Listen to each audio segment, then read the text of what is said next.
आपका YouTube channel Chhattisgarh today में। आज है 5 जुलाई 2021, दिन सोमवार, और आज हम 4 और 5 जुलाई के छत्तीसगढ़ महत्वपूर्ण करंट अफेयर प्रश्नों को हल करेंगे। तो चलिए शुरू करते हैं। हमारा पहला प्रश्न है, छत्तीसगढ़ के किस थाना परिसर में प्रदेश का पहला योग केंद्र खोला गया है? इसका आंसर है ऑप्शन सी, मुलमुला थाना। मुलमुला थाना परिसर में प्रदेश का पहला योग केंद्र खोला गया है। यह थाना जांजगीर चांपा जिले में स्थित है। जांजगीर चांपा स्थित मुलमुला थाना में प्रदेश का पहला योग केंद्र बनाया गया है। इस योग केंद्र का शुभारंभ बिलासपुर रेंज के आईजी RL डांगी के द्वारा 1 जुलाई को किया गया। इस योग केंद्र में बाहरी लोग भी योग कर सकेंगे। इस कोविड काल में राज्य के पुलिस भी बड़ी संख्या में कोरोना से संक्रमित हुए थे। कुछ कर्मचारियों की जान भी गई थी। इसलिए एसपी श्रीमती पारुल माथुर ने आदर्श थाना मुलमुला में योग केंद्र बनाने की योजना बनाई है। हमारा अगला प्रश्न है, छत्तीसगढ़ के किस जिले में गरीबी को कम करने के लिए छत्तीसगढ़ सरकार द्वारा विशेष प्रयास किए जा रहे हैं? इसका आंसर है ऑप्शन ए, दंतेवाड़ा जिला। दंतेवाड़ा जिले में गरीबी को कम करने के लिए छत्तीसगढ़ सरकार द्वारा विशेष प्रयास किए जा रहे हैं। राज्य के उद्योग मंत्री और जिले के प्रभारी मंत्री कवासी लखमा ने इन प्रयासों में और अधिक तेजी लाने के लिए गढ़बो नवा दंतेवाड़ा के 2 वर्ष की कार्य योजना का अनुमोदन किया है। उन्होंने इस मौके पर जिले में संचालित विभिन्न योजनाओं और विकास कार्यों में प्रगति लाने के निर्देश दिए हैं। बता दें कि छत्तीसगढ़ शासन द्वारा जिला दंतेवाड़ा में गरीबी रेखा का प्रतिशत वर्ष 2024 तक राष्ट्रीय औसत के बराबर लाने का लक्ष्य रखा गया है। इन जिला क्षेत्रों में सभी योजनाओं का व्यवस्थित रूप से संचालित करने के निर्देश दिए गए हैं। हमारा अगला प्रश्न है, छत्तीसगढ़ के पर्यावरण, वन एवं जलवायु परिवर्तन मंत्री मोहम्मद अकबर द्वारा हाल ही में कार्बन उत्सर्जन और पर्यावरण संरक्षण के लिए एक ऐप का शुभारंभ किया है। इस ऐप का क्या नाम है? इसका आंसर है ऑप्शन डी, कैप्टन कूल। हाल ही में छत्तीसगढ़ के पर्यटन, वन एवं जलवायु परिवर्तन मंत्री मोहम्मद अकबर ने कार्बन उत्सर्जन और पर्यावरण संरक्षण के लिए एक ऐप का शुभारंभ किया है। इस ऐप का नाम कैप्टन कूल है। इस ऐप को नेचर बॉडी इको क्लब के छात्र छात्राओं ने शिक्षक पानू हलदार के मार्गदर्शन में तैयार किया है। ऐप के माध्यम से आमजन तथा छात्र छात्राएं अल्प कार्बन में उपयोग होने वाली जीवन शैली के प्रति जागरूक हो सकेंगे।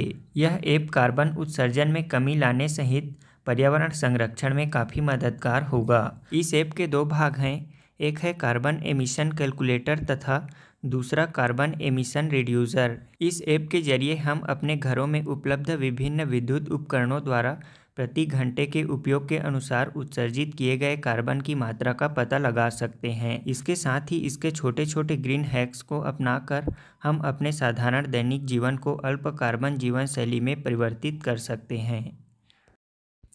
हमारा अगला प्रश्न है, टोक्यो पैरालंपिक में भारतीय दल के ध्वजवाहक किसे चुना गया है?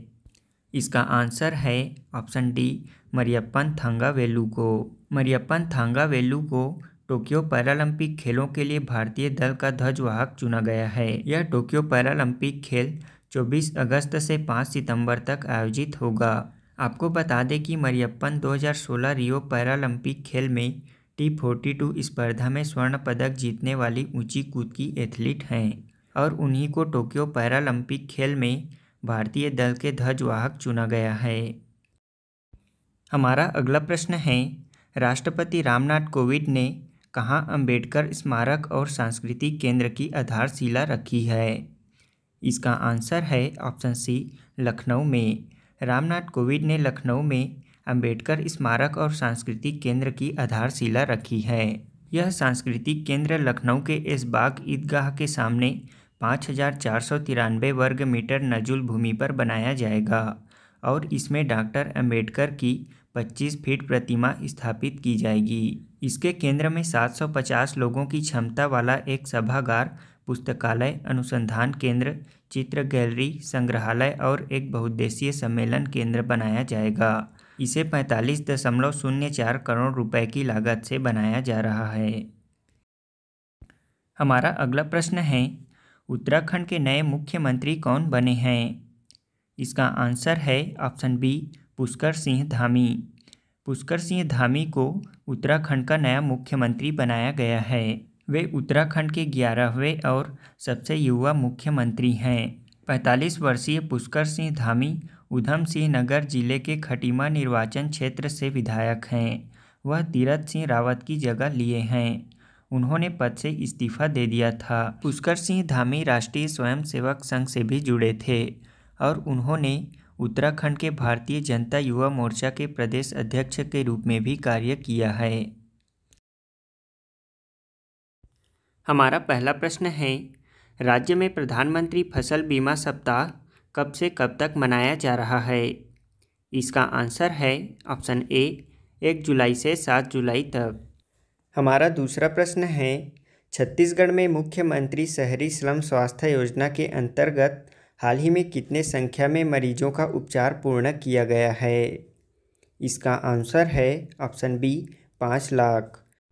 हमारा अगला प्रश्न है, छत्तीसगढ़ के किस जिला सहकारी केंद्रीय बैंक ने मोबाइल बैंकिंग ऐप सुविधा प्रारंभ करने वाला छत्तीसगढ़ का पहला सहकारी बैंक बन गया है? इसका आंसर है ऑप्शन सी, जिला सहकारी केंद्रीय बैंक दुर्ग। हमारा अगला प्रश्न है, टोक्यो ओलंपिक में क्वालिफाई करने वाली पहली भारतीय महिला गोल्फर कौन बनी है? इसका आंसर है ऑप्शन ए, अदिति अशोक। हमारा अगला प्रश्न है, भारतीय वायुसेना के नए उप प्रमुख वाइस चीफ किसे बनाया गया है? इसका आंसर है ऑप्शन डी, विवेक राम चौधरी। हमारा अगला प्रश्न है, हाल ही में किस देश को WHO ने मलेरिया मुक्त घोषित किया है? इसका आंसर है ऑप्शन सी, चीन को। अब हम आज के क्विज का आंसर जान लेते हैं। हमारा पहला प्रश्न था, प्रदेश में छत्तीसगढ़ शहरी स्लम स्वास्थ्य योजना कब प्रारंभ किया गया था?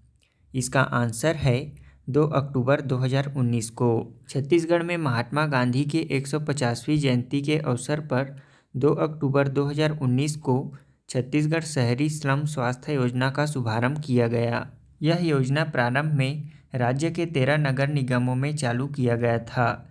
वर्तमान में यह 14 नगर निगमों में संचालित है। प्रदेश में नगरीय निकायों के स्लम क्षेत्रों में निवासरत लोगों के स्वास्थ्य के प्रति जागरूकता का अभाव होने के कारण कई प्रकार के मौसमी एवं अन्य बीमारियां फैलने की आशंका रहती है। मोबाइल मेडिकल यूनिट के माध्यम से इन लोगों को सुबह शाम घर पहुंच स्वास्थ्य सुविधा सहजता से उपलब्ध किया जा रहा है।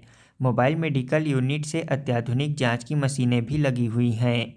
इन मशीनों में बीपी, शुगर, खून जांच, पेशाब की जांच मौके पर ही की जा रही है। साथ ही सर्दी बुखार की दवाइयों के साथ साथ बीपी, शुगर जैसी बीमारियों की नियमित जांच के साथ दवाइयां भी मुफ्त दी जा रही हैं। और इसी योजना के अंतर्गत 19 नवंबर 2020 को इंदिरा गांधी जयंती के अवसर पर पायलट प्रोजेक्ट के रूप में दाई दीदी क्लिनिक का शुभारंभ भी किया गया। यह अपनी तरह का पहला क्लिनिक है जिसमें केवल महिलाओं का इलाज किया जा रहा है। वर्तमान में इसे रायपुर, दुर्ग, भिलाई और बिलासपुर निगम क्षेत्र में मुख्यमंत्री शहरी स्लम स्वास्थ्य योजना के अंतर्गत पायलट प्रोजेक्ट के रूप में शुरू किया गया है और आगे इसका विस्तार किया जाएगा। और इन्हीं योजना के साथ राज्य ने हाल ही में 5 लाख मरीजों की उपचार करने में सफलता पाई है। हमारा दूसरा प्रश्न है, देश में सबसे अधिक वन उपज खरीदने वाला पहला राज्य कौन है? इसका आंसर है छत्तीसगढ़। देश में सबसे अधिक वन उपज खरीदने वाला पहला राज्य छत्तीसगढ़ है। देश के लघु वनोपजों की खरीदी में अकेले छत्तीसगढ़ का 75.38% योगदान है। वित्त वर्ष 2020-21 में समर्थन मूल्य पर सबसे ज़्यादा साल बीज की खरीदी की गई है। इसके बाद क्रमशः महुआ और इमली है। हमारा तीसरा प्रश्न है, इसरो के राष्ट्रीय स्तर की परीक्षा में देश भर में छत्तीसगढ़ से किसने प्रथम स्थान प्राप्त किया है? इसका आंसर है सृष्टि बाफना। इसरो के राष्ट्रीय स्तर की परीक्षा में देश भर में छत्तीसगढ़ की सृष्टि बाफना ने प्रथम स्थान प्राप्त किया है। पूरे देश में इसके लिए 1,80,000 प्रतिभागी इस परीक्षा में शामिल हुए थे। अंततः 11 लोगों का चयन इसमें हुआ है। सृष्टि ने जनरल कैटेगरी में यह पहला स्थान हासिल किया है। हमारा आज के क्विज का पहला प्रश्न है, पुनः दंतेवाड़ा माड़ा काल का क्या अर्थ है। हमारा दूसरा प्रश्न है, छत्तीसगढ़ सरकार द्वारा छत्तीसगढ़ पुलिस अकादमी का नामकरण किनके नाम पर किया गया है। हमारा तीसरा प्रश्न है, छत्तीसगढ़ सरकार द्वारा मार्च 2020 में कैंसर मरीजों का स्थानीय स्तर पर इलाज और निःशुल्क कीमोथेरेपी के लिए किस योजना का शुभारंभ किया गया है।